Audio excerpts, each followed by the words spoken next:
बड़ी। महाराज जी, क्रोधी मन को कैसे शांत करूं? क्रोध का मूल काम है। क्रोध की स्वयं की सत्ता नहीं। कामा संजायते क्रोधा, क्रोधा स्मृति विभ्रमा स्मृति भ्रंशात बुद्धिनाशो बुद्धिनाशात प्रणश्यति। पहली बात तो ये कि आजकल अपने लोग ऐसे आचरण करते हैं जिससे हमारी क्षमता शारीरिक और बौद्धिक दोनों नष्ट हो रही। खान पान और ब्रह्मचर्यहीनता, जो दृष्टि में ही नहीं देखा जा रहा, उस पर सुधार ही नहीं किया जा सकता। क्योंकि छोटे छोटे बच्चों के पास मोबाइल है, छोटे छोटे बच्चे गंदी हरकतें करके अपने को नष्ट कर रहे हैं। अब कैसे, जब नींव ही खराब है तो हम महल की बात कैसे कर सकते हैं कि बहुत बढ़िया बिल्डिंग बन सकती है? अगर संयम से रहा जाए, गृहस्थ भी ब्याह भी हो जाए तो भी संयम से रहा जाए, खान पान पवित्र किया जाए और प्रभु का नाम जप किया जाए, तो हमारी निर्णायक गलत है। हमें क्रोध कब आता है? जब हमारे निगेटिव प्रतिकूल कोई बात होती है। मतलब पॉजिटिव अनुकूल में कभी क्रोध आया है क्या? आप देखो, आ ही नहीं सकता। जब हमारे कोई विचार पॉजिटिव हो, अनुकूल, व्यवस्थित, तो फिर हमें क्रोध आएगा ही नहीं। तो जिसको हमने प्रतिकूल और निगेटिव माना है, उसका निर्णय करने वाली अगर हमारी बुद्धि ठीक हो तो हम अपने आप को बचा लेंगे और सामने वाले को भी बचा देंगे। पर वो बुद्धि इतनी अपवित्र हो गई, असमर्थ हो गई, कोई ठीक निर्णय नहीं कर पा रहे, तो फिर हमें गुस्सा आ जाते हैं या लड़ाई लड़ते हैं या मन से उसका अनिष्ट सोचने लगते हैं। हर तरह से हमारी भी हानि है, उसकी भी हानि है। जिसने हमारे प्रति नकारात्मक चेष्टाएं की तो उसकी हानि होगी कि नहीं ये तो पता नहीं, पर अपनी हानि तुरंत होने शुरू हो जाती है जब हम क्रोध करते हैं। हृदय जलने लगता है, विचार गंदे होने लगते हैं, भावना हमारी हमको जलाने लगती है। इसलिए ना तो उसके लिए ठीक है और ना अपने लिए ठीक है। तो इसको मिटाना ही हमारे लिए कर्तव्य है। और ये पवित्र बुद्धि विवेक के द्वारा मिटाया जा सकता, दूसरी कोई दवा नहीं। विवेक के द्वारा, अगर विवेक हो जाए तो बात बन जाए। विवेक होने के लिए सत्संग में विवेक प्रकट होता है, पर उसको धारण करने की भी तो क्षमता होनी चाहिए। बिन सत्संग विवेक ना हुई, सत्संग से विवेक होगा, पर वो विवेक धारण तभी होगा जब बुद्धि पवित्र हो।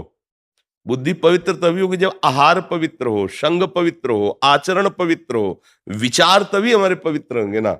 अब हम कैसे बताएं? गंदे भोजन करना, मनमानी आचरण करना, गंदे दृश्य देखना, गंदा व्यवहार करना, गंदा विचार रखना, अब कैसे सुधारो, कैसे सुधारो? क्योंकि नींव गड़बड़ हो रही है। अपने जितनी भी नई पीढ़ी है वो गंदे नशों में जा रही है, गंदे आचरणों में जा रही है, गंदे व्यवहारों में जा रही है। वो ब्रह्मचर्य को कुछ समझ ही नहीं रहे हैं, उसको एक खिलवाड़ समझ रहे हैं, मनोरंजन समझ रहे हैं। क्षमता अध्यात्म की तब आवे ना जब थोड़ा संयम होना। अब जैसे कोई आ कहता है हमें भगवान की अनुभूति कराओ तो माने, यार पूरा जीवन हो गया उन्हीं की अनुभूति के लिए तो चले हैं। ये जितने महात्मा हैं ऐसी अनुभूति हो जाती है कि ये करवाओ, ये कोई ये थोड़ी कि थोड़ा टेस्ट करवाओ तब हम चलेंगे। उसके लिए तुम्हारी जबान भी तो ठीक होनी चाहिए। जैसे किसी को वो पीत जो अंदर बनता है बढ़ जाए, पित्त, और उसको मिश्री खाओ तो कड़वी लगेगी, क्योंकि उसकी जबान खराब है। हमारी इंद्रियां मलिन हो चुकी हैं। जैसे राधा नाम सुधा रसम, कह रहे राधा नाम क्या है? बोले अमृत रस है, प्रेमामृत भरा हुआ, पर हमें अच्छा नहीं लग रहा, नहीं वो स्वाद आ रहा। जबान खराब है, हमारी रसेंद्री खराब हो चुकी है, हमारी वाकेंद्री दूषित हो चुकी है। राधा बोलते ही एक अलौकिकता है कि हृदय में एकदम रोमांच होने ज्यादा, तो फिर अश्रु गिरने लगे, विवस्ता, प्रेम विवस्ता आ जाएगी।